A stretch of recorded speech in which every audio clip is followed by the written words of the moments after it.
नमस्कार विद्यार्थी मित्रांनो. मॅथ सोसायटी परिवारामध्ये आपल्या सगळ्यांचं मी मनापासून असं स्वागत करतो. आज आपण अंकगणितातला बेसिक टॉपिक आहे संख्या व संख्येचे प्रकार, या टॉपिकला आज आपण सुरुवात करत आहोत. या टॉपिकवरती पोलीस भरती आणि सरळ सेवेला अनेक प्रश्न विचारलेले आहेत. म्हणजे कंबाईनला सुद्धा या टॉपिकवरती अनेक प्रश्न विचारले. जर फक्त तुम्ही पोलीस भरतीचा जर विचार केला, काय केलं पेशल, फक्त पोलीस भरतीचा जर विचार केला तर मागच्या 2 वर्षात म्हणजे 2023 आणि 2024 या 2 वर्षाच्या भरतीमध्ये या टॉपिकवरती 250 प्रश्न विचारलेत. महाराष्ट्रामध्ये किती प्रश्न विचारलेत? 250 प्रश्न विचारलेत. हा टॉपिक बेसिकचा जरी असला ना तरी 250 प्रश्न विचारलेत म्हणजे या टॉपिकचं महत्व किती आहे हे तुम्हाला समजलं पाहिजे. आणि अंकगणिताचा अभ्यास करत असताना किंवा बुद्धिमत्तेचा अभ्यास करत असताना या टॉपिक तुम्हाला आला पाहिजे असं मला वाटतं. ठीक आहे, चला आज आपण या टॉपिकला सुरुवात करूया. बघा, सुरुवात करण्यापूर्वी हे आपले सोशल मीडिया आहे मित्रा. काय माहिती? सोशल मीडिया आहे. हा माझा व्हॉट्सअपचा नंबर आहे 9561614615. काय व्हॉट्सअप नंबर आहे? 9561614615. या नंबरवर तुला जर काही अडचण असेल, सिलेबसचेच नाही, तुझे वैयक्तिक जरी काही अडचण असेल ना तरी मला व्हॉट्सअपला पाठव. नंबर दिलाय म्हणजे काही पाठवायचं नाही. नाहीतर नंबर दिलाय सर मी लय प्रयत्न करतोय पण ते माझ्याकडे ढुंकूनही पाहिना. मित्रा, तुझे प्रयत्नच कुठेतरी कमी पडायला लागले तर बरं काय. असे काही प्रश्न विचारायचे नाहीत मला. एकदा मी एक जणाला नंबर दिला होता, त्यांनी रात्री 1:30 वाजता मला फोन लावला होता आणि सर जेवण झालं का? रात्री 1:30 वाजता. मी म्हटलं जेवण नाही झालं आणखी, आत्ताशे गॅसवरती पातेलं ठेवलंय, आता तेल टाकून जिरे मोहऱ्याचा तडका देऊन भाजी करायची मग जेवायचंय. म्हणजे कधी काय विचारतील ते सांगता येत नाही. तुम्हाला जर वैयक्तिक खरंच अडचण असेल, सिलेबसची अडचण असेल, अभ्यासाची अडचण असेल तर नक्की माझा व्हॉट्सअप नंबरला कॉल करा, मेसेज करा. हे आपलं इंस्टाग्राम पेज आहे. काय हे आपलं इंस्टाग्राम पेज आहे द मॅथ सोसायटी. इंस्टाग्रामवर तू फक्त रील बघत बसतो. काय बघतो? रील. रस प्यायला ये म्हणलं माय, आणखी भरपूर रील आहेत ज्या व्हायरल झालेल्या आहेत. ते बघत बसण्यापेक्षा द मॅथ सोसायटी सर्च कर. त्यावरती खतरनाक अशा आम्ही वेगवेगळ्या ट्रिक्स टाकलेल्या आहेत. म्हणजे 30 सेकंदामध्ये कशा पद्धतीने प्रश्न सोडवायचे इंस्टाग्रामला आहे. हे प्ले स्टोर आहे काय आहे? प्ले स्टोर आहे. या प्ले स्टोर वरती आपलं द मॅथ सोसायटी नावानं काय ऍप आहे. काय आहे आपलं? मॅथ सोसायटी नावानं ऍप आहे. ऍप ते डाउनलोड करायचं. म्हणजे जर तुला भविष्यात काही बॅचेस वगैरे परचेस करायचे असतील तर तिथनं तू परचेस करू शकतो. हे आपलं टेलिग्राम चॅनल आहे. काय हे आपलं टेलिग्राम चॅनल आहे. म्हणजे मॅथ रिजनिंगचे वेगवेगळ्या ज्या काही गोष्टी येतात, जे काही चॅप्टर येतं ते तुला मॅथ सोसायटी परिवारावर टेलिग्रामवरती भेटतील. म्हणजे त्यावरती क्वेश्चनच्या PDF असतील किंवा वेगवेगळे मी गणिताचे पोल त्यावरती घेत असतो. आता तू म्हणशील मास्तर ह्याला टच कसं करायचं? ह्याला टच नसतंय होत. काय करायचं? डिस्क्रिप्शन, या व्हिडिओच्या डिस्क्रिप्शन मध्ये जायचं. तिथं मी याची लिंक टाकलेली आहे. ते लिंकला टच करायचं आणि टेलिग्रामचं आपलं हे चॅनल जॉईन करायचं, इंस्टाग्राम जॉईन करायचं, आपलं हे ऍप डाउनलोड करून ठेवायचं. ठीक आहे, समजतंय का नाही? म्हणजे कोणत्याही सोशल मीडियावरती तू द मॅथ सोसायटी टाकलं की आपणच आहेत तिथं. कळतंय का नाही? बघा, चला आपण आता संख्या व संख्येच्या प्रकाराला एकदम बेसिक पासून सुरुवात करू. काय करू? एकदम बेसिक पासून सुरुवात करायची. बघ काय विचारलंय पहिलं, महत्वपूर्ण तथ्य येतं. बघ हे काय येतं? महत्वपूर्ण तथ्य येतं. हे काय, याच्या ट्रिक्स वगैरे काही नसतंय. हे महत्वपूर्ण तथ्य येतं, फॅक्ट आहेत. ह्या लक्षातच ठेवावं लागतं, आता त्याला पर्याय नाही. बघा काय तथ्य पहिलं, 1 ते 100 पर्यंतच्या संख्यामध्ये 0 हा अंक 11 वेळा येतो. काय होतं? 0 हा अंक 11 वेळा येतो. म्हणजे तू उजळणी लिहिली ना 1 पासून 100 पर्यंत, त्यात 0 किती वेळा येतो जर तू मोजलं तर 0 हा 11 वेळा येतो. काय होतं? 0 11 वेळा येतो. तसंच बघ दुसरं, 1 ते 100 पर्यंतच्या संख्यामध्ये 1 हा अंक 21 वेळा येतो. काय होतं? 1 हा अंक 21 वेळा येतो. समजतंय का नाही? म्हणजे 1 ते 100 पर्यंतच्या उजळणीमध्ये जर तू 1 हा अंक मोजला तर तू 21 वेळा भरतो. समजतंय का नाही? हे तथ्य येतं. ह्याच्यात काय कन्सेप्ट नसते, ट्रिक्स नसते, काही नसतं. हे तथ्य आहेत, फॅक्ट आहेत ह्या. बघ आता लहानात लहान एक अंकी संख्या कोणती आहे माय? एक आहे. बघ लहानात लहान दोन अंकी संख्या 10. ज्यावेळेस ट्रिक्स कशी वापरायची, लहानात लहान जर संख्या विचारली, 2 अंकी विचारू दे, 3 अंकी विचारू दे, 4 अंकी विचारू दे, 2 अंकी जर विचारलं असेल 1 लिहायचं आणि त्याच्या पुढे 1 शून्य द्यायचा. जर लहानात लहान 3 अंकी संख्या विचारली तर 1 लिहायचं आणि त्याच्या पुढे 2 शून्य द्यायचे. लहानात लहान 4 अंकी संख्या विचारली तर काय करायचं, 1 लिहायचं आणि त्याच्या पुढे 3 शून्य द्यायचे. लहानात लहान 5 अंकी संख्या विचारली तर 1 लिहायचं आणि त्याच्या पुढे 4 शून्य द्यायचे. 1 2 3 4. जर 6 अंकी संख्या जर तुला विचारली तर काय करायचं, 1 लिहायचं त्याच्या पुढे 5 शून्य द्यायचे. 1 2 3 4 5. जर 7 अंकी संख्या तुला विचारली असेल तर काय करायचं, 1 लिहायचं आणि त्याच्या पुढे 6 शून्य द्यायचे. 1 2 3 4 5 6. ही लहानात लहान 7 अंकी संख्या आहे. म्हणजे हे याच प्रमाणे पुढे वाढत जातं. तू कितीपर्यंत जरी वाढवलं, आता समजा लहानात लहान 15 अंकी संख्या विचारली तर 1 लिहायचं आणि त्याच्या पुढे 14 शून्य द्यायचं. झाली लहानात लहान जगातली 15 अंकी संख्या. समजतंय का नाही? हे महत्वपूर्ण फॅक्ट आहेत, ह्याच्यात पर्याय नाही. हे लक्ष द्यावं लागतं, डोक्यात ठेवावं लागतं. चल थोडं पुढे जाऊ आपण. बघ आणखी मी तुला या सगळ्या गोष्टीचं एक तक्ता तयार केलाय, एक चार्ट केलाय. तू तो लक्षात ठेवायचा. काय विचारलंय, सर्वात मोठी संख्या, सर्वात लहान संख्या आणि एकूण संख्या आपल्याला बघायच्यात. बघ किती अंकी संख्या आहे, मोठ्यात मोठी, लहानात लहान आणि एकूण संख्या. बघ 1 अंकी संख्या, मोठ्यात मोठी 1 अंकी संख्या कोणती आहे माय? 9 आहे. लहानात लहान 1 अंकी संख्या कोणती आहे? 1 आहे. आता आपण बघितलं. आणि एकूण संख्या किती तर ह्या 9. म्हणजे 1 अंकी संख्या मोठ्यात मोठी 9 आहे, लहानात लहान 1 आहे आणि 1 अंकी एकूण संख्या किती येतात? 9 येतात. 9 पेक्षा जास्त 1 अंकी संख्या जगात नाही. लक्षात राहू दे. कळतंय का नाही?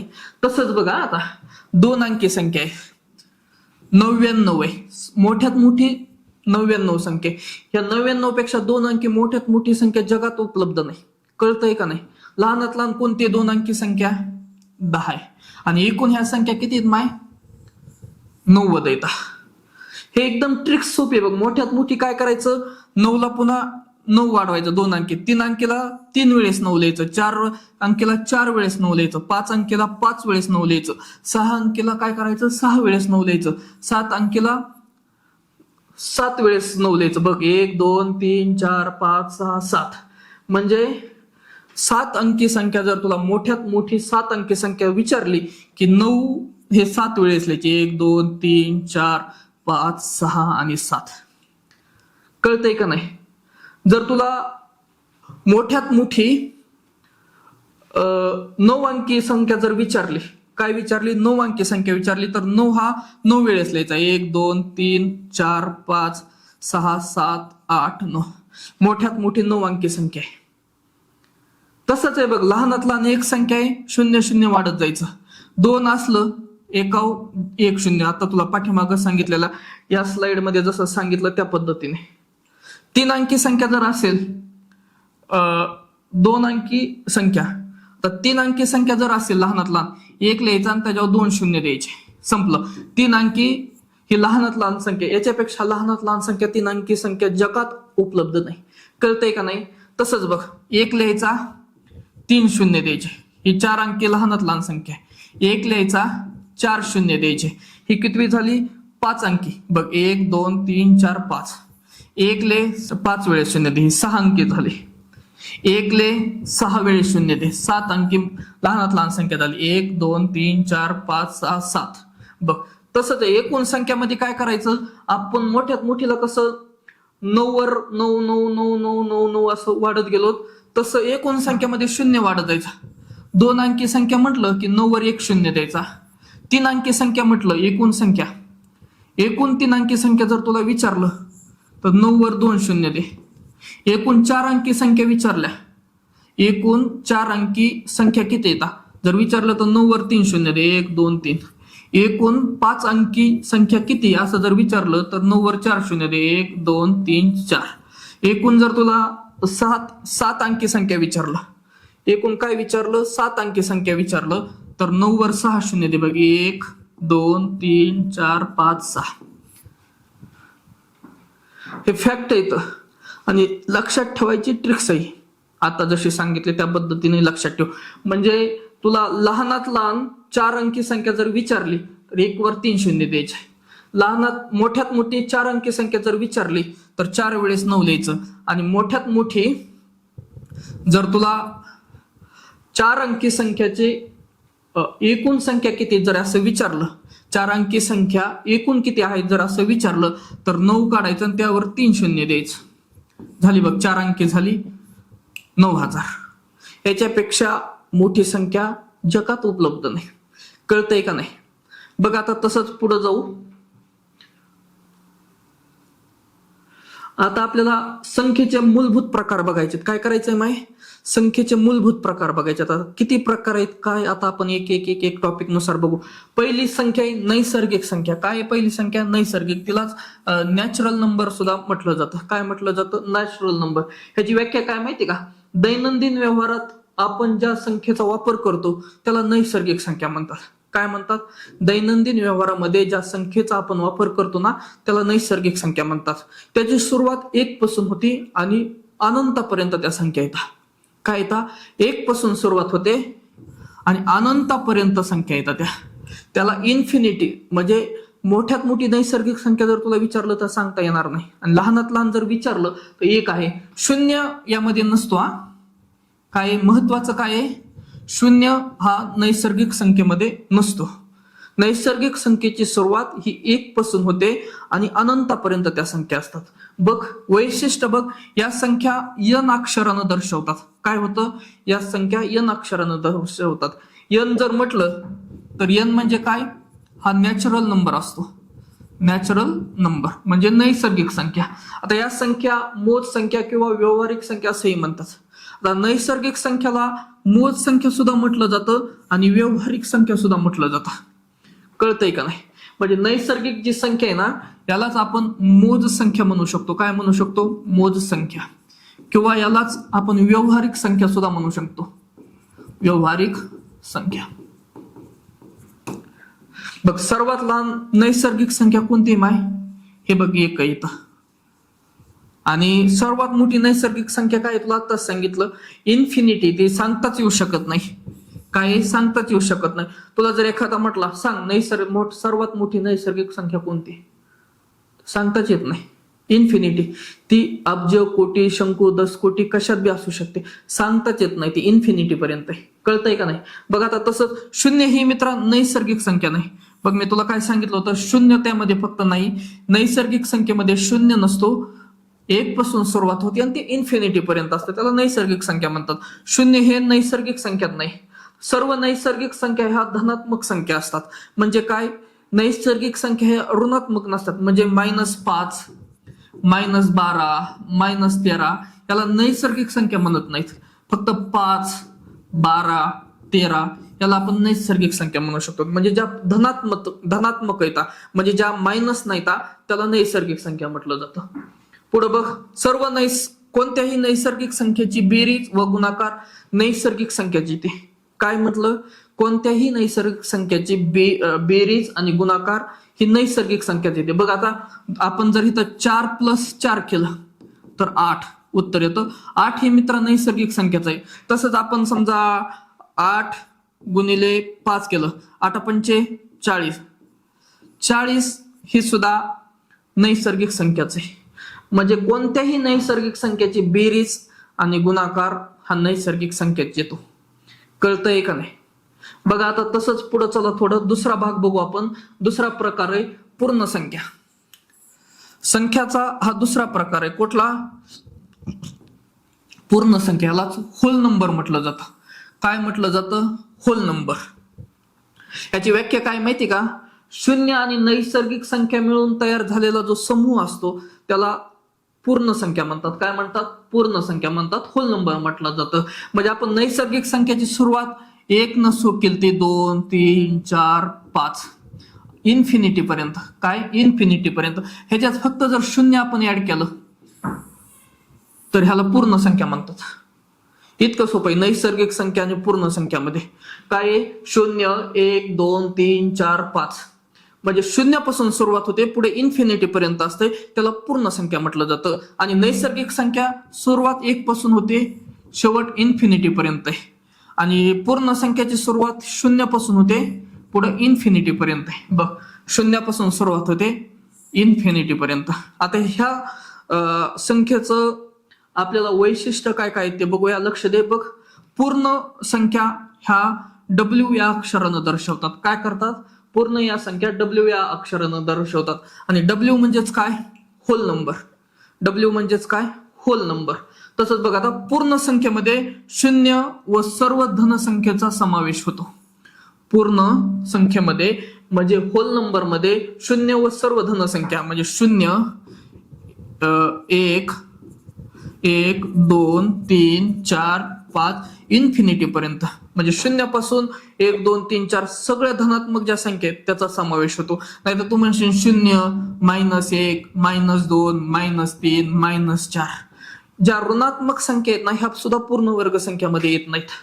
सर्वात मोठी पूर्ण संख्या कोणती आहे आपल्याला सांगता येते का? नाही. आणि सर्वात लहान पूर्ण संख्या कोणती आहे? 0. बघ, तर 0. आणि सर्वात मोठी पूर्ण संख्या अजिबात सांगता येत नाही. म्हणजे नैसर्गिक संख्यात आणि पूर्ण संख्येमध्ये फरक एवढाच आहे की नैसर्गिक संख्येची सुरुवात ही 1 पासून होती आणि अनंतापर्यंत जातात. लहानात लहान नैसर्गिक संख्या 1 आहे आणि मोठ्यात मोठी नैसर्गिक संख्या सांगता येत नाही. तसंच पूर्ण संख्यामध्ये काय आहे? सुरुवात 0 होते आणि इन्फिनिटी पर्यंत ते अनंतापर्यंत असतात. मोठ्यात मोठी पूर्ण संख्या सांगता येत नाही आणि लहानात लहान पूर्ण संख्या ही 0 असते. बस एवढाच फरक आहे. नैसर्गिक संख्येची सुरुवात ही 1 पासून होते आणि पूर्ण संख्येची सुरुवात होल नंबरची सुरुवात ही 0 पासून होते. बस एवढंच आहे. आता ह्या पूर्ण संख्यावरती एवढे जे मी वैशिष्ट्य दिलेत ना यावरतीच प्रश्न विचारला जाऊ शकतो. कळतंय का नाही? काय यावरतीच प्रश्न विचारला जाऊ शकतो, याच्यापेक्षा वेगळा प्रश्न विचारला जाणार नाही. पण नैसर्गिक संख्येवर मित्रा प्रश्न विचारला जातो. नैसर्गिक संख्येवरती अनेक प्रश्न विचारले जातात. काय होतं? नैसर्गिक संख्यावरती अनेक प्रश्न विचारले जातात. आता बघा, तुम्हाला मी जे वैशिष्ट्य सांगितलेत ना हे वैशिष्ट्यावरती तर प्रश्न विचारतीलच, पण त्याच्यापेक्षा आणखी नैसर्गिक संख्यावरती काय प्रश्न विचारले जाऊ शकतात? लक्ष दे. बघ, नैसर्गिक संख्यावरती पहिला प्रश्न विचारला जाऊ शकतो, n क्रमवार नैसर्गिक संख्येची बेरीज.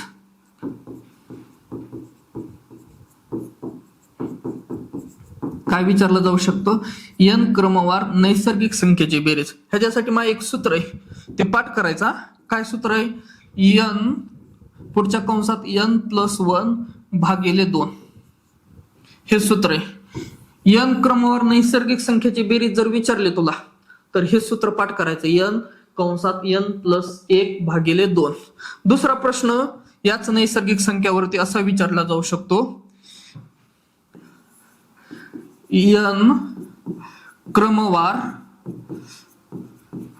नैसर्गिक संख्येच्या वर्गाची बेरीज. संख्येच्या वर्गाची बेरीज. ह्याच्यासाठी पण एक सूत्र आहे माय. काय सूत्र आहे याच्यासाठी? बघ, n+1 दुसऱ्या कंसात 2n+1 भागिले 6 म्हणजे n क्रमवार नैसर्गिक संख्येच्या वर्गाची बेरीज. n दुसऱ्या कंसात n+1 पुन्हा 2n+1 भागिले 6. तिसरा प्रश्न नैसर्गिक संख्येवरती विचारला जाऊ शकतो, n क्रमवार नैसर्गिक संख्येच्या घनाची बेरीज. काय विचारला जाऊ शकतो? घनाची बेरीज. याच्यासाठी बी सूत्र आहे माय. काय सूत्र आहे याच्यासाठी? लक्ष दे. बघ, सूत्र लक्ष दे. n दुसऱ्या कंसात n+1 भागिले 2 आणि या सगळ्यांचा आपल्याला वर्ग करावा लागतो. समजतंय का नाही? बघा, n क्रमवार नैसर्गिक संख्येच्या घनाची बेरीज, n कंसात n+1 भागिले 2 आणि या सगळ्यांचा वर्ग. n क्रमवार नैसर्गिक संख्येच्या बेरजेचं जे सूत्र आहे त्याचं जे उत्तर येईल त्याचा फक्त वर्ग करायचा. n क्रमवार नैसर्गिक संख्येच्या घनांची बेरीज येऊन जाते. आणि n क्रमवार नैसर्गिक संख्येच्या वर्गाची बेरीज जर करायची असेल तर n दुसऱ्या कंसात n+1 दुसऱ्या कंसात 2n+1 भागिले 6. जर परीक्षेला प्रश्न असा आला 10 क्रमवार नैसर्गिक संख्येची बेरीज किती, असा जर प्रश्न परीक्षेला आला तर तो कसा सोडवायचा बघ. नैसर्गिक संख्येची बेरीज विचारली की पहिलं सूत्र वापरायचं. नैसर्गिक संख्येची बेरीज पहिलं सूत्र काय दिलेलं आहे मी, n दुसऱ्या कंसात n+1 भागिले 2. बघा आता यांच्या जागी 10 मांडायचं. काय मांडायचं 10. बघ 10+1 भागिले 2. बघ 10 ने किती माय 11 भागिले 2. आता ह्या कंसाच्या बाहेर काही नाही म्हणजे काय असतं, इथं गुणाकार असतो. 10 गुणिले 11 भागिले 2. बे 1 बे 5 10 आणि 11 गुणिले 5 किती झालं 55. म्हणजे 10 क्रमवार नैसर्गिक संख्येची बेरीज किती येते तर 55 येते. तुला जर खोटं वाटत असेल तर 1 पासून सुरुवात करायची, असं 10 पर्यंत लिहायचं आणि त्यांची बेरीज कर 55 येईल. समजतंय का नाही. आता हाच प्रश्न बघ 10 क्रमवार नैसर्गिक संख्येच्या वर्गाची बेरीज. नैसर्गिक संख्येच्या वर्गाची बेरीज किती, असा परीक्षेला प्रश्न येऊ शकतो. मग त्याला काय करायचं हे बघ, n क्रमवार नैसर्गिक संख्येच्या वर्गाची बेरीज. नैसर्गिक संख्येच्या वर्गाची बेरीज विचारली की हा सूत्र वापरायचं. काय सूत्र येते बघ, n+1 दुसऱ्या कंसात 2n+1 भागिले 6. बघ यांच्या जागी 10 मांड. बघ 10 ह्या कंसात 10+1 दुसऱ्या कंसात 2. इथं काहीच नाही म्हणजे काय असतं गुणाकार असतो. इथं 10+1 भागिले काय 6. बघ आता 10 ह्या कंसात 10 ने 1 किती झाले माय 11. दुसऱ्या कंसात 2 गुणिले 10 किती झाले 20. 20 आणि 1 किती झालं 21 भागिले 6. बघ आता ह्या दोघांच्या मध्ये काहीच नाही म्हणजे काय आहे गुणाकार आहे. ह्या दोन्ही कंसाच्या मध्ये काहीच नाही म्हणजे काय असतो गुणाकार असतो. आणि इथं 21 आणि भागिले काय आलं माय 6. बघ 2×6 2×5 10 3×1 3 3×7 21. काय राहिलं 5 गुणिले 11 गुणिले 7. काय करायचं आता 11×5 55 गुणिले 7. काय 11×5 55 गुणिले 7 बरोबर काय येईल बघ. 7×5 किती सांग 35. हातचे आले 3. 7×5 35 आणि 3 किती झाले माय 38.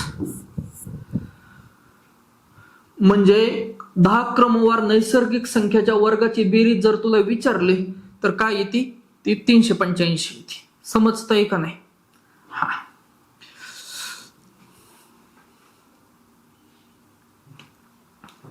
आता आपलं तिसरं प्रश्न यावरती विचारला जाऊ शकतो की 10 क्रमवार संख्याच्या घनांची बेरीज किती. घनांची बेरीज किती हे तुला मी सूत्र लिहून दिलेलं आहे बघ. कुठे गेलं ते हे बघ. क्रमवार नैसर्गिक संख्येच्या घनांची बेरीज विचारली. n क्रमवार नैसर्गिक संख्येच्या घनांची बेरीज विचारली की जे पहिलं सूत्र आहे ना ते जशाच तसं लिहायचं फक्त त्याचा वर्ग करायचा. काय आहे बघ सूत्र सांग मला तो. हे बघा सूत्र काय आहे n दुसऱ्या कंसात n+1 भागिले 2 आणि याचा आपल्याला काय करायचंय वर्ग करायचा आहे. बघ यांच्या जागी 10 ले 10 इथं 10+1 भागिले 2 आणि याचा काय वर्ग. बघ 10×10 10 ने 1 11 भागिले 2 बे 1 बे 5 10 म्हणजे काय झालं 11×5 55. 55चा वर्ग करायचा आहे आपल्याला. आणि एकक स्थानी 5 असलं ना, काय करायचं माय, एकक स्थानी जर 5 येत असेल आणि त्या संख्येचा जर तुला वर्ग करायचा असेल ना, तर ह्या 5चा अगोदर वर्ग करायचा. किती झालं, 25. आणि 5च्या नंतर कोणती संख्या असते माय, 6. मग ह्या दोघांचा गुणाकार करायचा. 5 सक 30, 3025. 10 पर्यंत क्रमवार नैसर्गिक संख्येच्या घनांची बेरीज येते 3025. बाजूला होतो, व्यवस्थित लिहून घ्यायचा. म्हणजे प्रश्न झाला ना, व्हिडिओ पॉज करायचा आणि तो प्रश्न व्यवस्थित तू लिहून घ्यायचा. ठीक आहे. चला आपण आता याच टाईपचा आणखी एक प्रश्न बघू, म्हणजे आणखी तुझी चांगली प्रॅक्टिस होईल. काय होईल, आणखी तुझी चांगली प्रॅक्टिस होईल. बघ, इथं दिलं समजा 15 क्रमवार नैसर्गिक संख्याची बेरीज किती.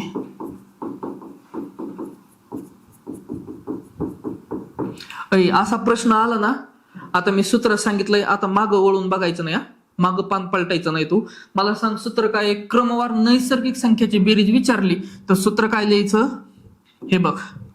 सूत्र हे लिहायचं, n+1 भागिले 2.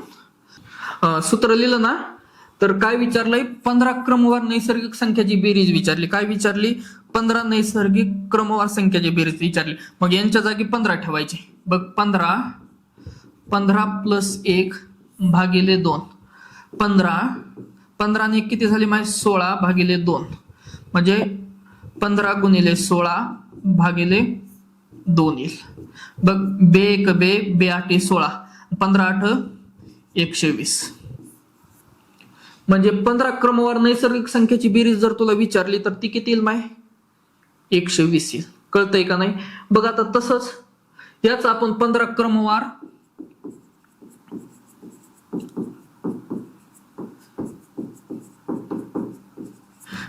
क्रमवार नैसर्गिक संख्याच्या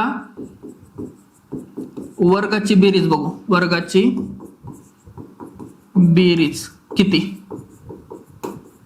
वर्गाची बेरीज किती असं जर विचारलं, क्रमवार नैसर्गिक संख्येच्या वर्गाची बेरीज काय हे जर विचारलं, तर तुला जो 2 नंबरचा फॉर्म्युला सांगितला होता ना, तो लक्षात ठेवायचा.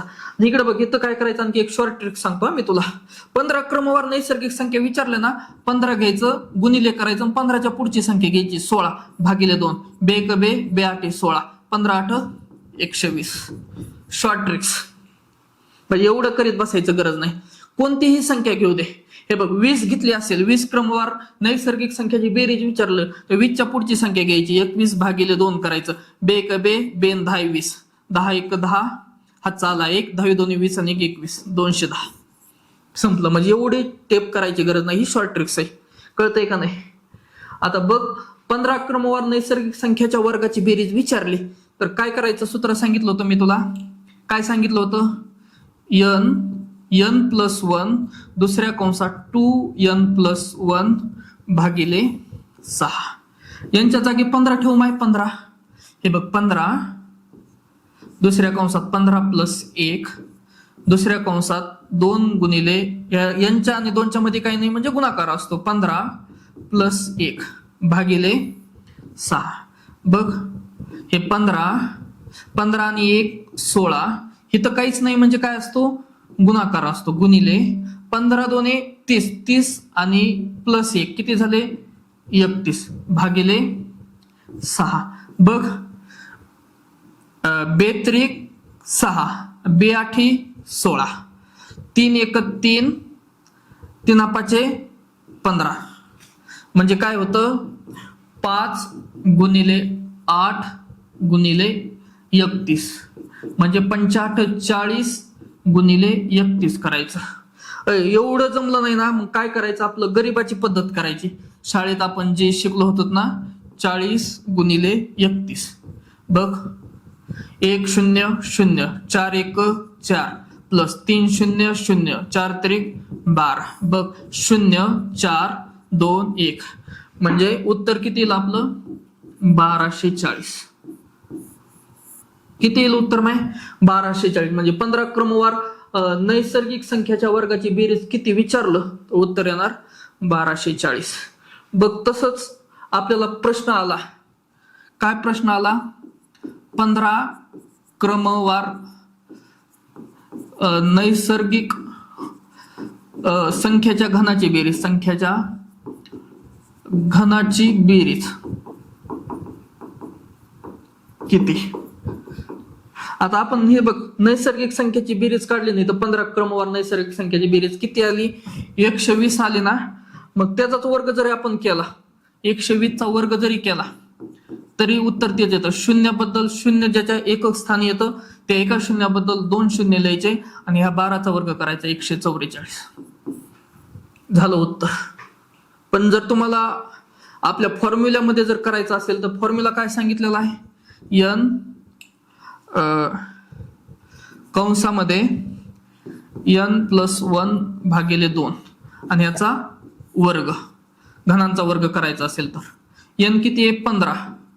15 + 1 अधिक 2 याचा वर्ग. 15 आणि 1 16 भागिले 2 याचा वर्ग. बघ, बे 8 16 आणि 15 गुणिले 8 किती येतं माहिती? 120. आणि 120 चा जर वर्ग केला तू तर या शून्याबद्दल 2 शून्य घ्यायचे आणि 12चा वर्ग करायचा 144. 14400. 15 क्रमवार नैसर्गिक संख्याच्या घनाची बेरीज. कळतंय का नाही? समजा की नाही समजा? बोला बरं. 2 प्रश्न आपण प्रॅक्टिस करून घेतलेले आहेत. आता काय करू? आणखीन एक प्रश्न प्रॅक्टिस करू, म्हणजे तुमची भरपूर प्रॅक्टिस याच्यावरची होऊन जाईल. ठीक आहे? बघा, जर असं आपण घेतलं 20 क्रमवार नैसर्गिक संख्याची बेरीज किती? संख्याची बेरीज किती? काय करायचं? नैसर्गिक संख्याची बेरीज विचारली तर तुम्हाला शॉर्ट ट्रिक जी सांगितली ना ती करायची. 20 घ्यायचं, 20 च्या पुढची संख्या घ्यायची 21 आणि भागिले 2 करायचं. बघ, बे 10 20 आणि 21 गुणिले 10 किती झालं? तर 210 झालं. 20 क्रमवार नैसर्गिक संख्याची बेरीज 210 येते. आता तसंच बघ, प्रश्नात विचारलं 20 क्रमवार नैसर्गिक संख्याच्या वर्गाची बेरीज, वर्गाची बेरीज. तर अशा वेळेस काय करायचं? तुम्हाला जे सूत्र सांगितलंय बघ, n दुसऱ्या कंसात n+1 दुसऱ्या कंसात 2n+1 भागिले 6. यांच्या जागी 20 ला ठेव माय. बघ, 20 + 1 21 गुणिले 2 आणि n म्हणजे किती? 20 गुणिले 2 किती झाले? 40. 40 + 1 41 भागिले 6. बघ, बे 3 6 बे 10 20 3 1 3 3 7 21 म्हणजे काय येतंय? 10 गुणिले 7 गुणिले 41. 10 7 70 गुणिले 41. आता काय करायचं? आपली गरीबाची पद्धत, 70 गुणिले 41. 100 7 1 7 प्लस 400 7 चौक 28. बघ, 0 7 आणि 28 2870. काय? 2870. ही किती? 20 क्रमवार नैसर्गिक संख्यांच्या वर्गाची बेरीज आहे. काय आहे? वर्गाची बेरीज. आणि 20 क्रमवार नैसर्गिक संख्याची बेरीज किती आहे? तर 210 येते. कळतंय का नाही? बघा, आता बघा, हाच प्रश्न आहे आणखी. 20 क्रमवार